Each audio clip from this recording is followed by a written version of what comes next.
Konami s'est enfin décidé à sortir la banlist, et aucun deck n'a été épargné, que ce soit Brigade, Farce Gamin ou même Drytron. Néanmoins, certains decks ont été touchés plus sévèrement que d'autres. Comment cette banlist va modifier le format? Quelles seront les conséquences sur chaque deck?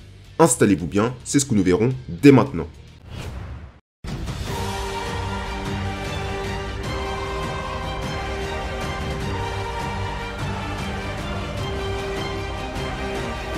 Brigade est sûrement l'un des decks qui s'est fait le plus toucher par la banlist. Tenki est passé à 1 et Barrage s'est carrément fait bannir.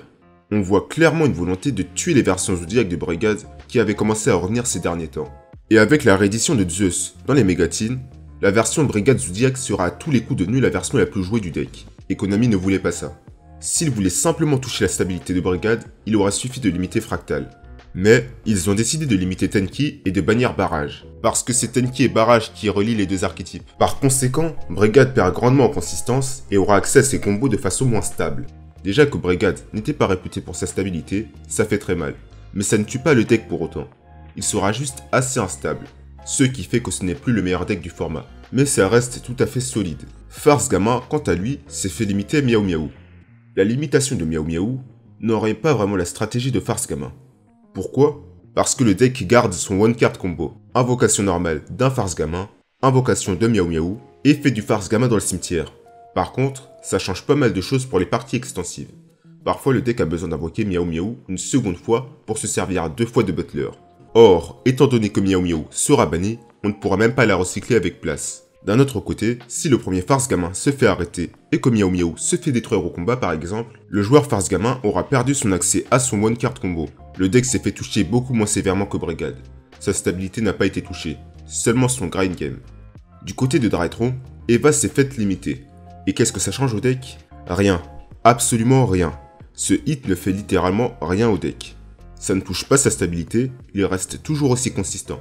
Ça ne touche pas non plus sa résilience, sinon ils auraient limité Orange Light. Drytron est toujours aussi coriace et résistant face au N-Trap. La seule chose qui change, c'est le nombre de cartes que ça pourra annuler. 2 au lieu de 4. Mais à ce stade, ça ne change plus grand chose. Drytron se servira maintenant de Béatrice s'ils ont les ressources nécessaires. Ou sinon, ça restera une interruption qui pourra envoyer des cartes solides, comme Ariel qui peut bannir 3 cartes depuis le cimetière, Banshee qui active Monde Zombie, ou même Gnome qui fait très mal à Virtual World. En bref, la limitation de Eva est loin d'avoir fait du mal à Drytron. Par conséquent, Drytron devient le meilleur deck du format, étant donné qu'il n'est pas affecté par la banlist. Plus qu'une banlist, on dira plutôt une non-banlist. On voit par les différents hits que Konami ne cherche pas vraiment à renouveler le format. Ils se sont juste contentés d'affaiblir les decks de la méta. Visiblement, ils voulaient vendre les cartes dans les Megatines 2021. Alors ils n'ont pas fait grand chose. C'est un peu dommage parce que Sword Soul et Flunderies arrivent en octobre. Ces deux decks auraient peut-être eu la chance d'émerger. Ça aurait apporté un peu de fraîcheur au format. Que ce soit Brigade, Drytron ou même Farce Gamin, ce sont des decks qu'on a depuis l'année dernière déjà. Un peu de nouveauté n'aurait pas fait de mal. À présent, ce sera très difficile pour ces deux decks de rentrer dans la méta. Mais bon, qui sait. Peut-être bien que ces decks parviendront à se faire une petite place en tant qu'outsider, comme l'a fait Ignister. Personnellement, je pense que le format ne changera pas avant la banlist de janvier, ou sinon très légèrement. Bref, c'était mon avis sur la banlist. Si vous voulez rejoindre la confrérie, c'est le nom de ma newsletter, cliquez sur le premier lien en description. C'était Malbranche, à la revoyure.